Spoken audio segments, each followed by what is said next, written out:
Today, I have the honor of welcoming Jared Joseph to the stage. Jared Joseph's most recent writing has been published in the Los Angeles Review of Books, the Iowa Review, and Action. His book, Drowsy, Drowsy Baby, is available from Civil Coping Mechanisms Press. And a book about myself called Hell was published by Kerpunkt Press in February 2022. Jared holds a PhD in literature from the University of California, Santa Cruz, and an MFA from the Iowa Writers Workshop. He lives in Los Angeles, where he writes, plays music, and drinks coffee like it's a hot dog eating contest.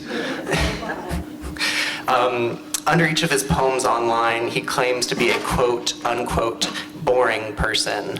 And I find it kind of rude of him that I had to include that line myself. What can I say of Jared's poems? I don't mean for this to be a roast or anything like that. Although we can go that direction if that's what you want. Jared's poems are punny, irreverent, double-speaky, and memeable. They pull from Batman movies and Greek mythology alike while pushing the boundaries of what it means for a poem to be found. Jared doesn't just translate and sample works. He collaborates with them, mingling his words with the likes of Raul Zorita and more to create something spanning space and time.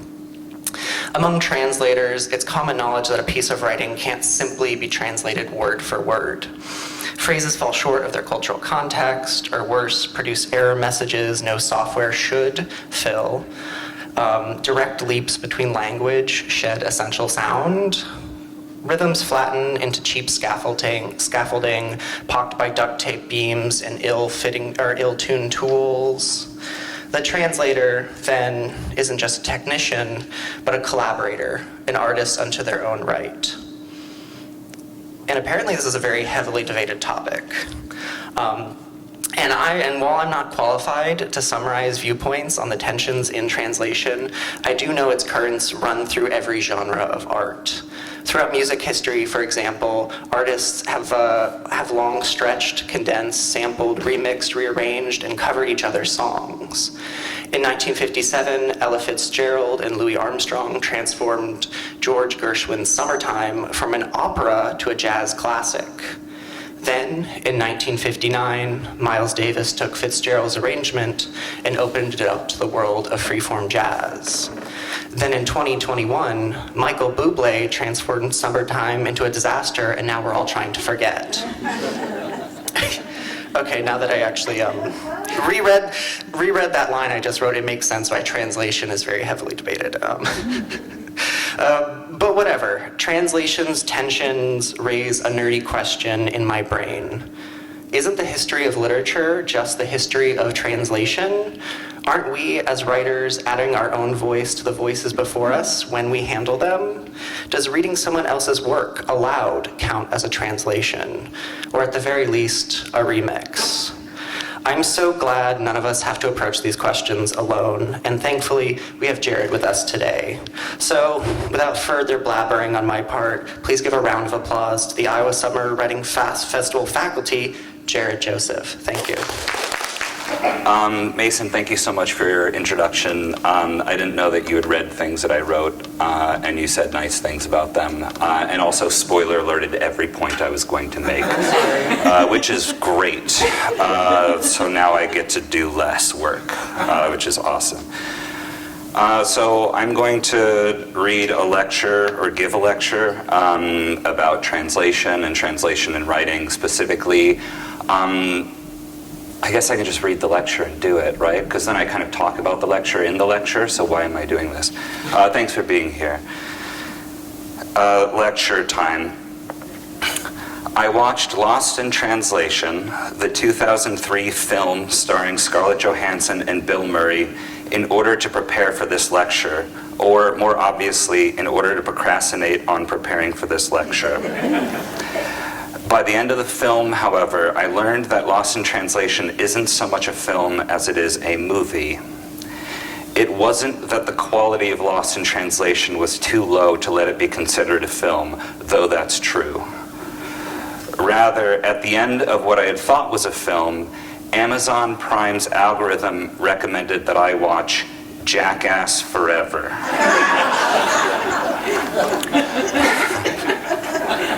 It's true. Surely you'll want to watch the movie Jackass Forever, thought the algorithm, since you just watched the movie Lost in Translation. It was interesting. The simple association with Jackass Forever translated Lost in Translation from the language of film to the language of movie. It was as if Jackass Forever was suddenly actually a translation of Lost in Translation that not only reinvested Lost in Translation with new meaning, you're a movie now, but suddenly it seemed as if it had always been just a movie in the fake and imitative trappings of film. Perhaps Lost in Translation had never been a film. It was just a bad translation of a film, and still just, in the end, a movie. It tried to speak in the language of film, but spoke only in the language of Jackass. Furthermore, Amazon Prime didn't recommend I watch its contemporary, the 2002 movie Jackass, but its sequel, the 2022 movie Jackass Forever. What does this mean? Lost in Translation, Jackass Forever. What is the relationship between what is lost and what is forever? Is a translation a sequel to the original work? Is the original text in danger of being lost before it is translated and then promised to live on forever? That seems like a leap, but a translation is a leap, metaphorically, between languages. But what's lost in that leap from point A to point B? If I were to leap pretty hard, I would lose a calorie, maybe half of one. How would I translate Jackass Forever into Spanish, for example? A jackass is an idiot, according to one interpretation. According to another, it is a donkey. If I translated it idiota para siempre, which is kind of nice, the donkey would be lost in translation. And a lost donkey is a sad thing to think about, but poetically, it's pretty appealing. Even cinematically, it would probably work. That seems more like a gain than a loss. Lose a meaning, find a poem about a lost donkey, or a movie, or even a film. If I translated it the other way, focusing on the donkey interpretation, I would have burro para siempre. But Spanish likes to add the ending ito to make something diminutive, but also to add affection. And because we as a culture appear to be affectionate towards Jackass, there's a sequel after all, maybe it should be called burrito para siempre. But that's something else too. Then we have the forever burrito. That's really stressful. That's already a lot of food, but this time for forever. Burrito is something we don't translate in order to not lose our appetites. What would be lost in translation would be our will to eat the burrito. Anyway, it doesn't make sense because small donkeys are bigger than most plates, even large plates. I had a soft spot for Lost in Translation in the past before I watched it. It's easy to have a soft spot for something you don't know anything about. I worked as a bartender and the bar projected movies on the wall every night, and we would choose which movies to project via a collection of DVDs owned by the bar. When I was feeling bored or uninspired, which was often because I was at work, I would put on Lost in Translation, but I would change the subtitles to a language other than English or Japanese. Thank you. So when a customer would say to me, "Is this in German? I don't know what's going on," I would say, "That's because it's Lost in Translation."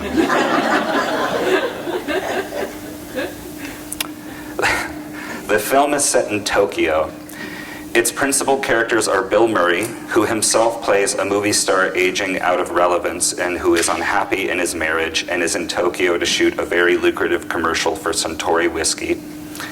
and Scarlett Johansson, a recent Yale graduate in philosophy, who is also unhappy in her recent marriage and who is traveling with her photographer husband who is on a work assignment. Murray and Johansson both feel socially, romantically, and spiritually displaced. Where Murray feels his life is meaningless, Johansson can't think of any way to make her life meaningful. These feelings of anomie and disaffection the two principal characters experience in their own lives in America become markedly heightened against the backdrop of cultural alienation they currently experience in Japan. The two meet randomly and share a connection that is somewhere between platonic and romantic, but all of which is undergirded by the melancholy of being white people in Japan. Johansson and Murray, still going, become close to one another by sharing with each other how far they feel from Japanese culture, by sharing their impressions of the Japanese. And I mean impressions in both senses, in essence how they view them and how they imitate them. Why do the Japanese confuse their L's and R's? Asks the young philosophy student. Just to mix it up a little, says the washed-up actor. In a shockingly offensive stereotype and fetishization of Japanese women, a masseuse is sent up to Bill Murray's room to offer sexual services. She pulls up her dress to reveal stockings and says, "Lip my stockings." "Lip your stockings," Bill Murray says. This is supposed to be a comic moment. Later, Scarlett Johansson is complaining about pain in her toe while they're eating sushi. "Your toe is going to turn black and they'll try to serve it here," Bill Murray says. "They'll call it brack toe."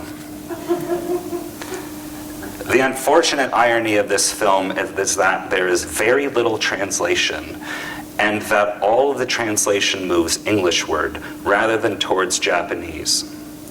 Bill Murray and Scarlett Johansson only speak English. They never try to speak Japanese, and when they do, it's only to each other as an ironic joke. "Moshi moshi," Murray mockingly says to Johansson. There are no main characters that are not Anglophones.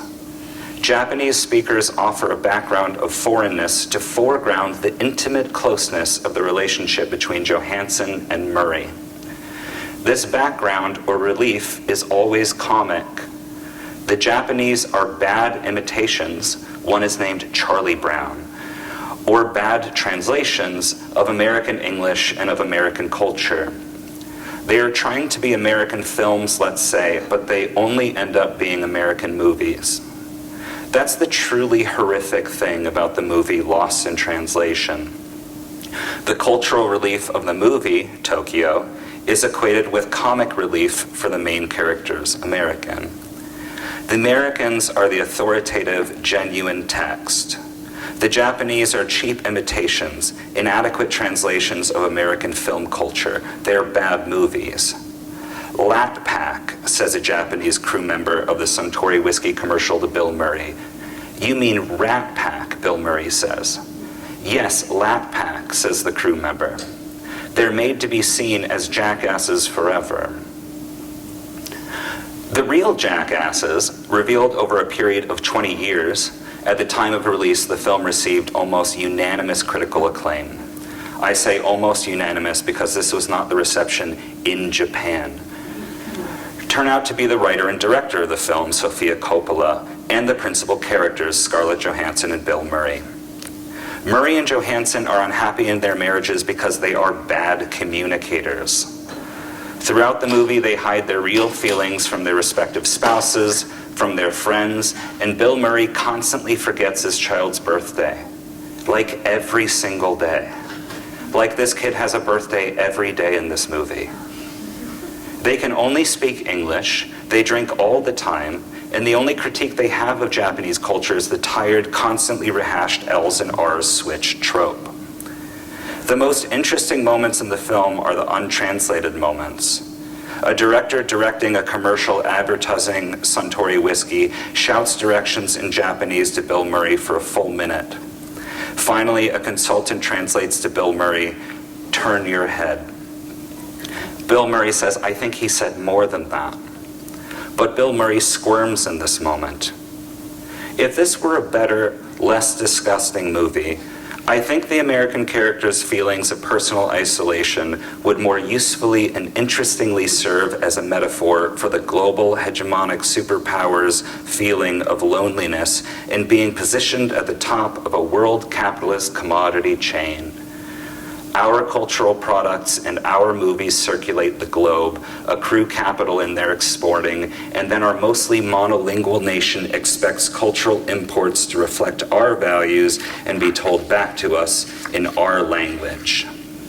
This is true of literature as well, but I'll get to that. Bill Murray and Scarlett Johansson only know their own language, so they can only observe when their own language is translated wrong. The only moments of tourism they enjoy is touring ancient shrines and watching ancient tea ceremonies.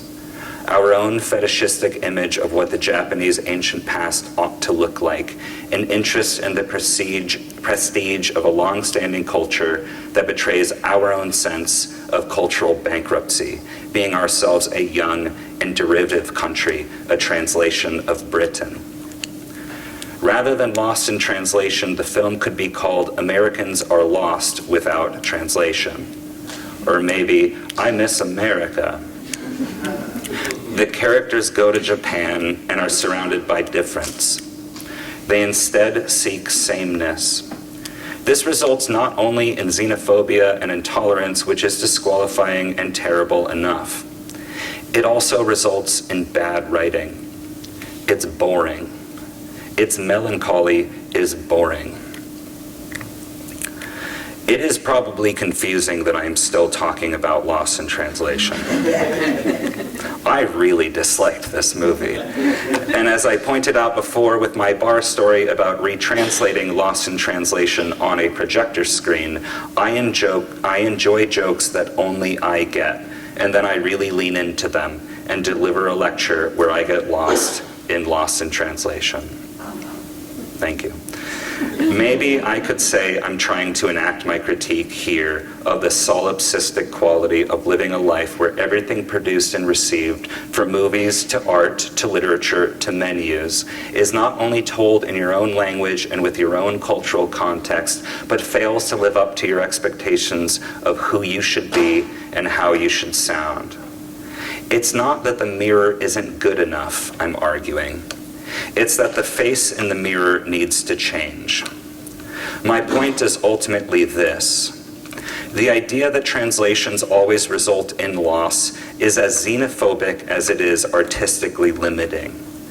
It is a common idea that a translation always results in loss, that no translation can adequately honor the original text. This is implied by the expression faithful translation, as if the translation and the original text are married, but the translation cannot necessarily be trusted, or worse, that the translation necessarily cannot be trusted. A faithful translation, therefore, is exceptional because it does not betray or cheat on the original. This is barely a compliment. This is like going to a restaurant and then leaving a Yelp review that says 5 stars, my salad did not have a hair in it. You have only complimented the establishment negatively through pointing out the bad thing that did not happen. There is also the Italian maxim traduttore traditore, or translator traitor. As if to prove the maxim's point, the Italian version is much more musical than its English translation. The English translation is faithful to the Italian in the sense of sense or meaning. However, it betrays the musicality of the original Italian. Let's back up for a moment. It's a weird phrase because you're just sitting there. Whatever. A faithful translation, also known as a literal translation, is one which strives as closely as possible to reproduce the meaning of the original text. This, however, is often at the expense of musicality or of prosody, of sonic effects, of the poetic quality of a text. A loose translation, inversely, often sacrifices literal meaning in order to imitate what one might call the spirit of the original text, its liveliness, its poetic quality. This is what is generally meant by lost in translation. According to this dichotomy, according to these two opposite choices, nothing can be gained in translation. 50% can be lost, and 50% can be preserved. 2 points in relation to this last point. The first point is to think about how conservative and gendered is the language we're using here, or I should say, that's using us, that conditions our perspective not only of translation, but of what a text is, of what literature is, of what literature should be, etc. A translation is faithful, or it is loose. Therefore, a translation is a wife that does or does not cheat on her husband, the original text. The original text is meant to live on, to never die, to not change, to be preserved. The original text should not be translated, but it is translated. It's as if it is reproducing, but it would rather reproduce asexually. It would rather just clone itself. But ultimately, it needs the other language so it can live on. The original language is a pure husband. The target language is subservient to the original, but it has the power to cheat on him. This is what Lady Gaga would call a bad romance. In the description of this lecture, I said that I would talk about Lady Gaga. That was it. She's gone, she's done. You're welcome. If I burp, are you going to hear it? It hasn't happened, it's just a preemptive question. I think it adds a little je ne sais quoi to it. Yeah. I think we know exactly quoi is. All right, thank you. That's exciting. The opening shot of Lost in Translation is a 2-minute long close-up of 17-year-old Scarlett Johansson's ass in transparent pink underwear, lying on a hotel bed looking out the window at Tokyo.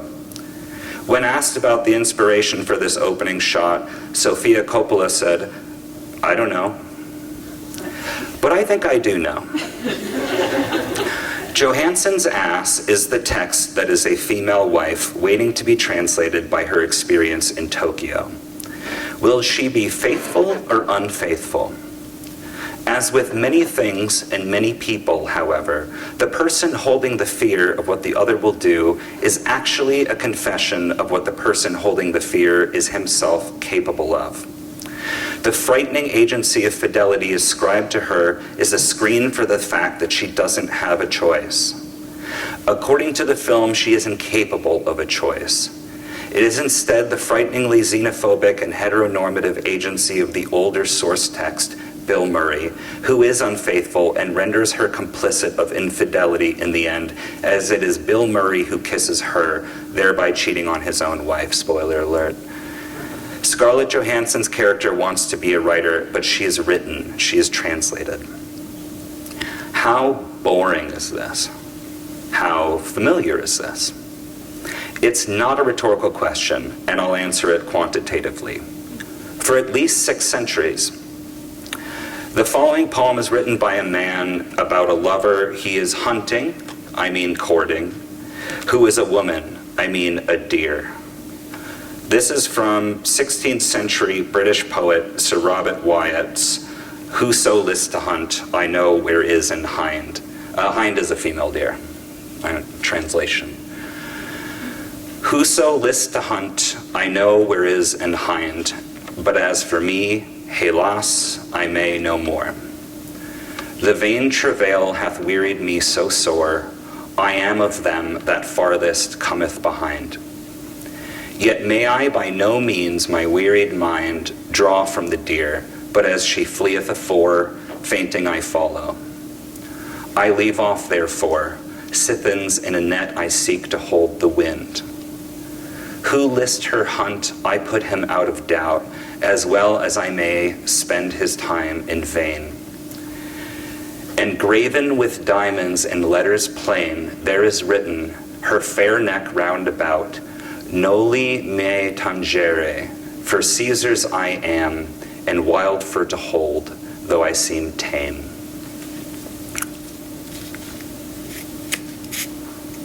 So what does this poem mean? How do I translate it, say, from the English to the English? I know this phrasing seems like a joke at worst and metaphorical at best, and it is definitely both. But it's also linguistically accurate. The influential Russian linguist and literary theorist Roman Jakobson termed this intralingual translation. In other words, translation within one language. In other words, putting a set of words in other words. Paraphrase is intralingual translation, summarization is intralingual translation, literary interpretation is intralingual translation. Writing out the definition of something is intralingual translation.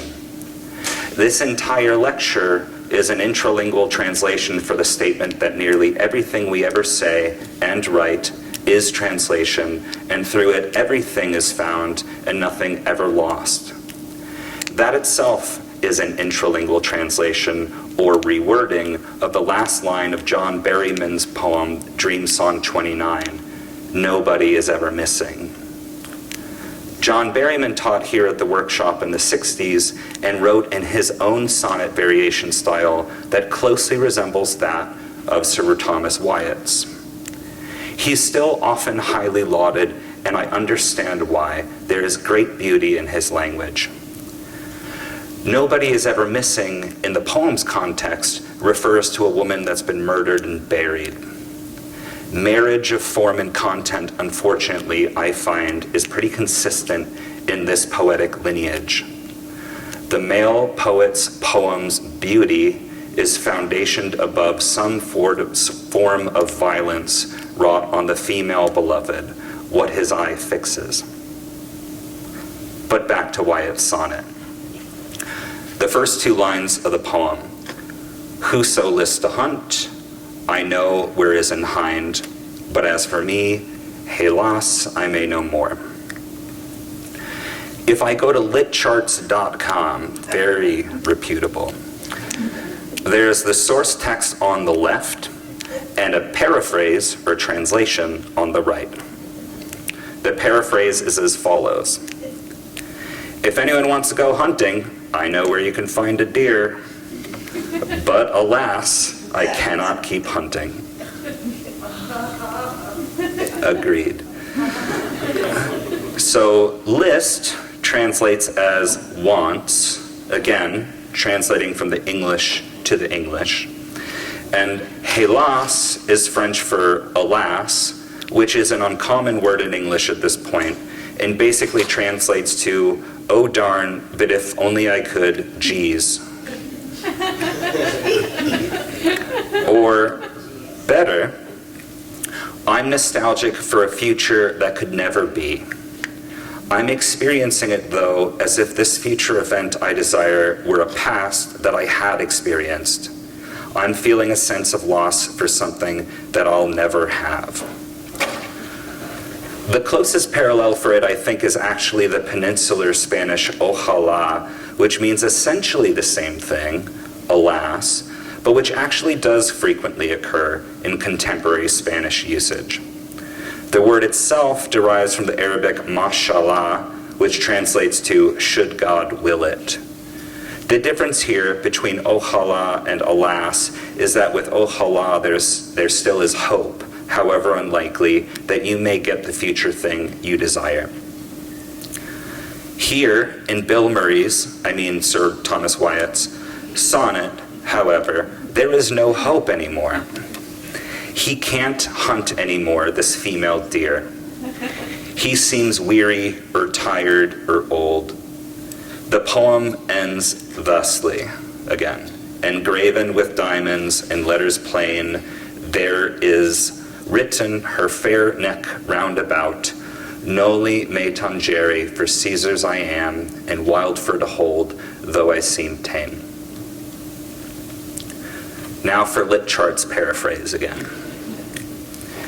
There is written in diamonds in easy-to-read letters around her beautiful neck, "Don't touch me, for I belong to Caesar, and I am wild, though I seem like I'm tame." Kind of gave up on the translation at the end there. Whatever.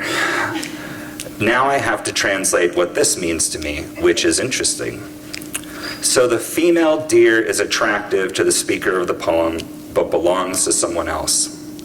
That someone else is Caesar, a king, but also one who is famously, historically betrayed. Although the message is superficially an expression of fidelity to Caesar, 4 aspects of the message contradict this fidelity. 1, the medium of the message. It's graven with gaudy diamonds that draw attention to her attractive neck. The message is long, so you have to spend a long time in proximity to her fair neck, and it encircles her neck, which means you have to lean in close because the script presumably is small, and you have to touch the neck in order to twirl around the necklace that totally encircles it. 2, the content of the message. It equates betrayal with erotic gratification. It makes you imagine her being wild to hold, and it makes her an unreliable narrator because it is framed as her speaking, not Caesar. She is only nominally tied to Caesar, the source text, let's say. The source text throws its voice into hers. 3, noli me tangere means "don't touch me," but it's written in Latin. And what if the finder doesn't know Latin, and is not the finder already touching her in order to read the message that says, "Don't touch me"? In fact, it's as if the message says, "Don't translate me," because it is translation of the message that causes the transgression. 4, Jesus said that to Mary Magdalene upon his resurrection, "Noli me tangere." We don't know why. Suddenly, the eroticized female deer is Jesus, and the speaker is Mary Magdalene. Or you are Mary Magdalene if you come upon the deer.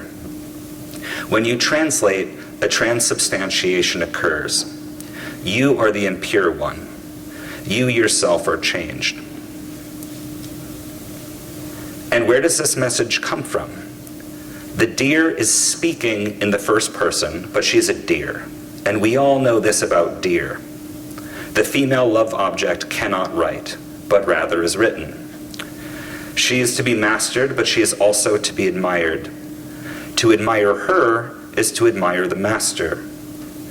Literary interpretation depends on translation, but translation also depends on literary interpretation. They're inextricably linked, but both share the same ultimate concern. Who does the poem belong to? Both also share the same ultimate anxiety. What will happen when someone else takes me? Will I be understood or misunderstood? Will I be lost? And finally, I am the King Caesar, and you too will betray me. I am Jesus, and you too will betray me. But this betrayal is necessary. It's called translation. It's called the poem. Because no one can be spoken for. When you translate something old, it becomes new. It also suddenly belongs elsewhere. Noli me tangere means "don't touch me," but it has to be touched to be translated. And then once translated, you learn you've transgressed. Something, it appears, has been lost. And yet, on the other hand, something has been found, and that something is the English language sonnet.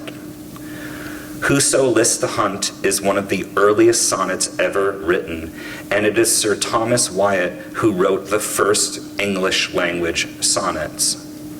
His sonnets are the foundational ones of a form that is in fact almost synonymous with lyric poetry itself. All of our poems in the English language come from this poem. But that's the thing about a foundational form. It was literally found in translation. Wyatt simply adapted the Petrarchan sonnet invented 200 years prior by the 14th century Italian poet Francesco Petrarch, to English. Indeed, Whoso Lists to Hunt is itself a translation of Petrarch's sonnet, Sonnet 190. It is a loose translation, as described before, but I hope you've kept in mind all of the misogynistic connotations of the word I tried earlier to explicate.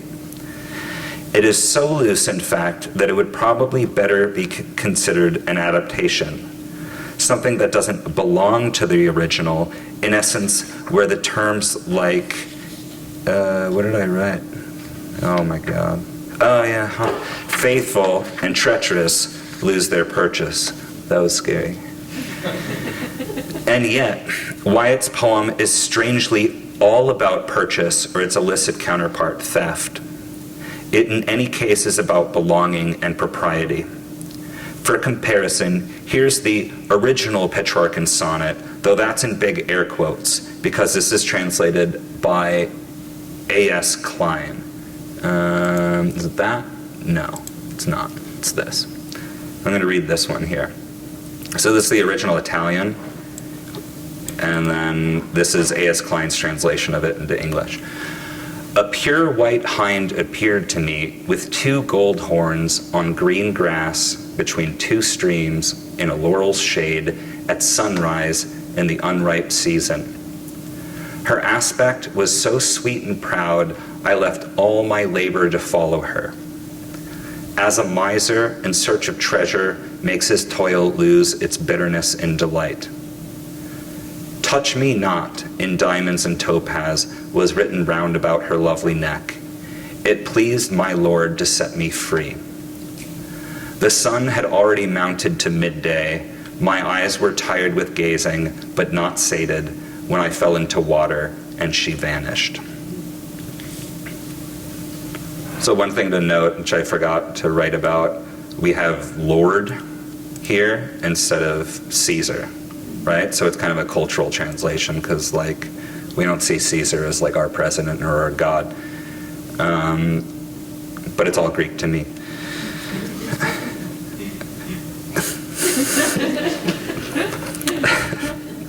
That was cheap. A few immediate thematic differences are noticeable.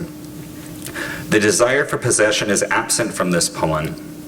In fact, there is no possession, as in Petrarch's sonnet, the hind has been set free.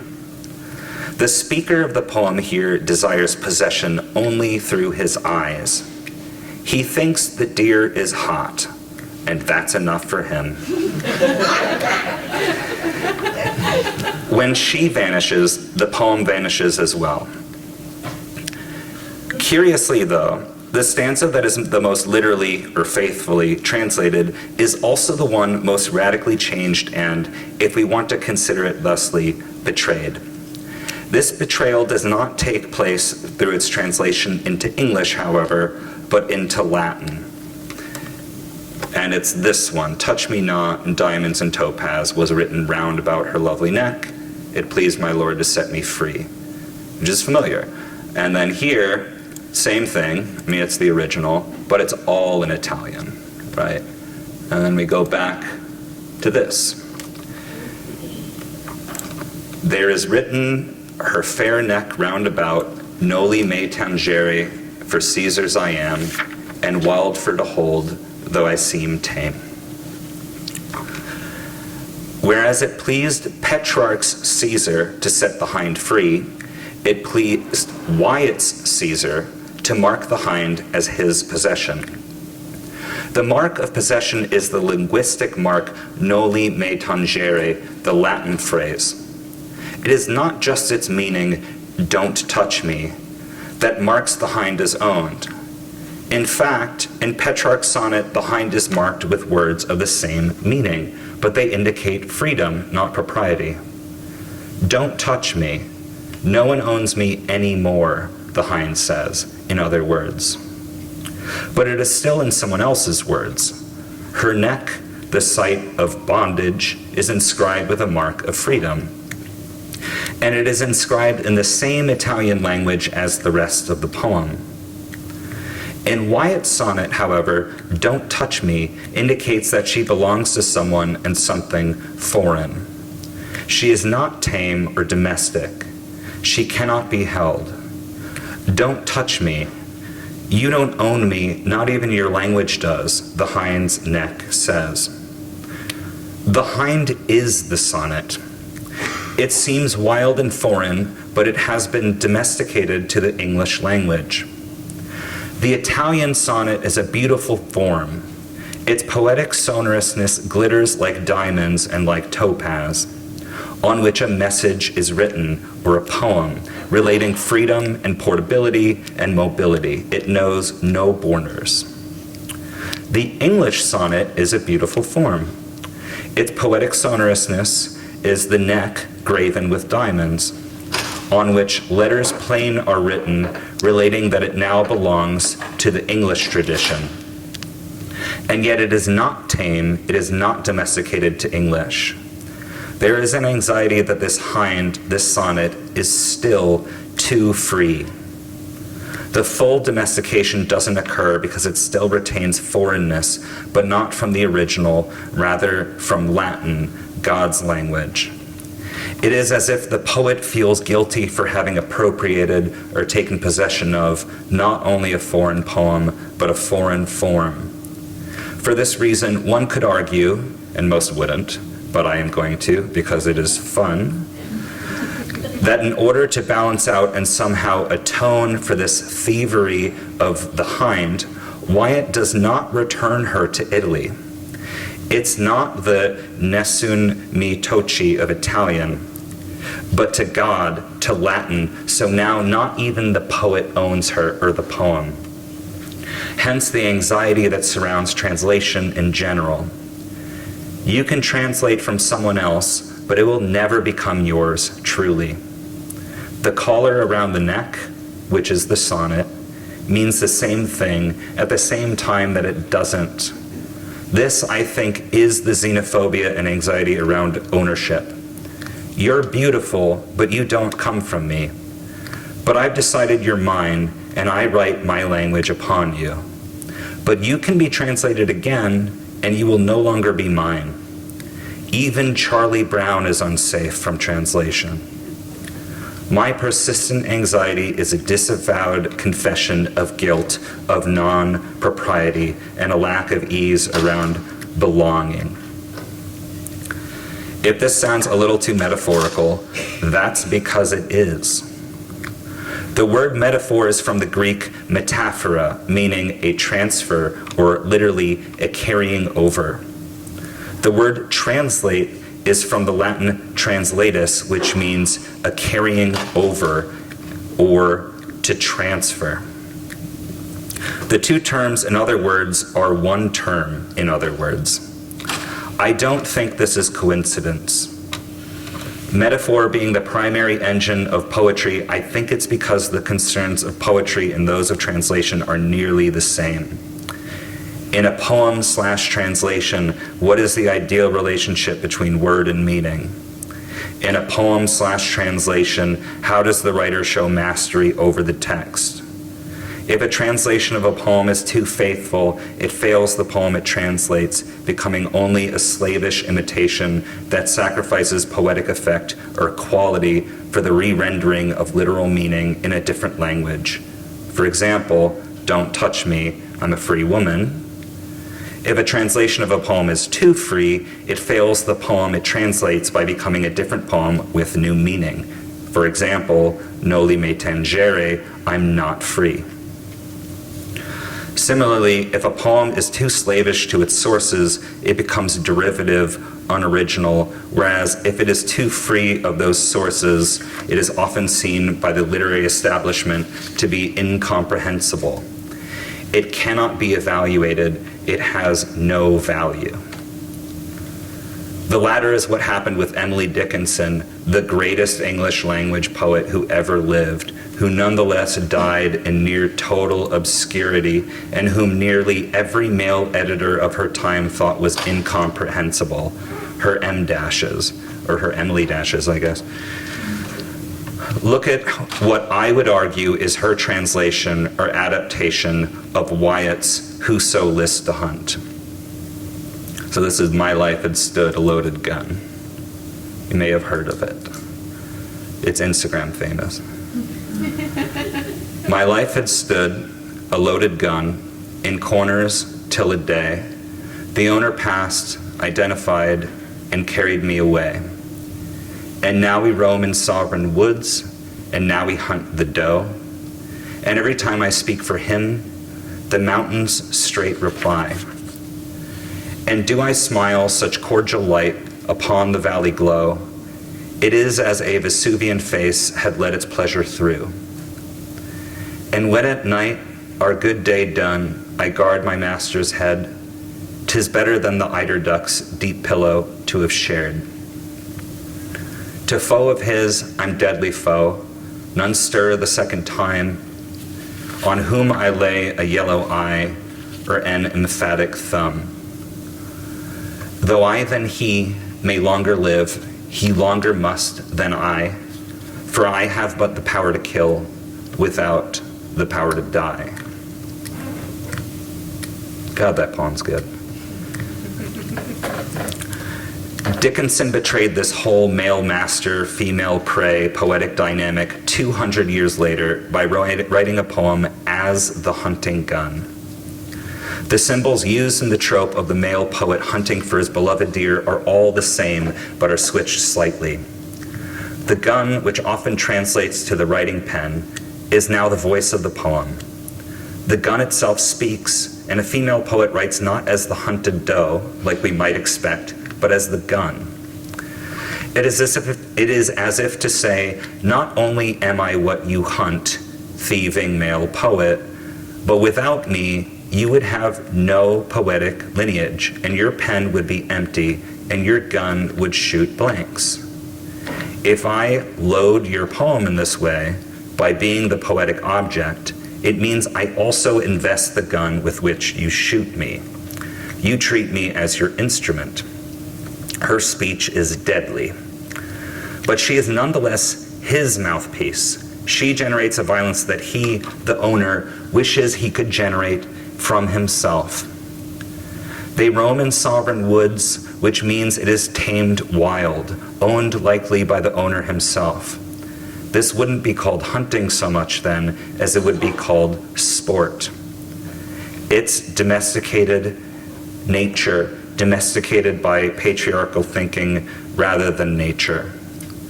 Whoso lists to make sport would be the better title.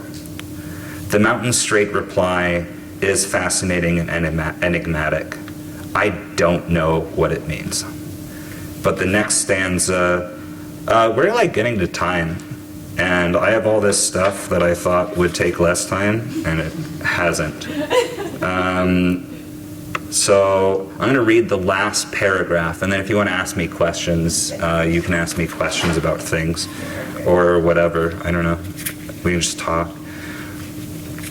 Speaking of time, because I was going to speak of time, I didn't really have a plan on how to end this lecture, which is another way of saying I didn't have a point. I wasn't trying to finish something. I think that itself might be the point. It might be strange saying something like this in a workshop context, in the larger municipal context of Iowa City, which houses America's original writing workshop, the Iowa Writers Workshop, which I did attend, and which promises to teach you not so much how to write a poem, but how to finish one and how to perfect a poem. I did learn a lot here under that pedagogical dynamic, but it's not where I learned to be a writer. I learned to be a writer once I started translating, which is another way of saying once I started reading. That's literally what lecture means. It means reading.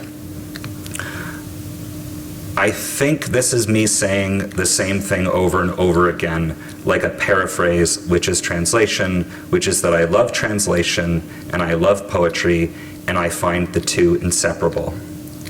I am not advocating you all become translators. I'm not a writer. I don't make money translating. By this definition, I also would not be considered a writer. What I advocate most of all in this lecture for those who want to be writers is reading. I never learned how to write by writing, but by reading. And then once you finish reading everything in the English language, which should take like a week, learn another language and read everything in that language. That's it. I was gonna do other things, but I don't want to. So, thank you.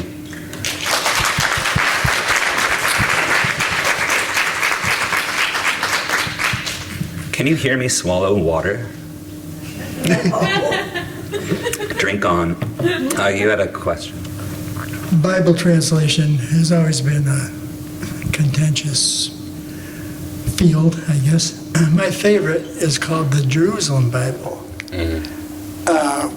which is a French translation of going back to the original languages, Greek and Hebrew and Aramaic, and then that translated into English. Well, that's the translation of a translation. The head editor of the English version was J.R.R. Tolkien. So it's kind of interesting that he was there. It's his translation of Job, that it's the book of Job. What he's done is very interesting. Job is considered to be in archaic language, archaic Hebrew, not the one Hebrew that's spoken whenever Job was written, but deliberately making it old. So what he does is he kind of translates Job as if it were Chaucer. He puts it in Middle English, archaic English.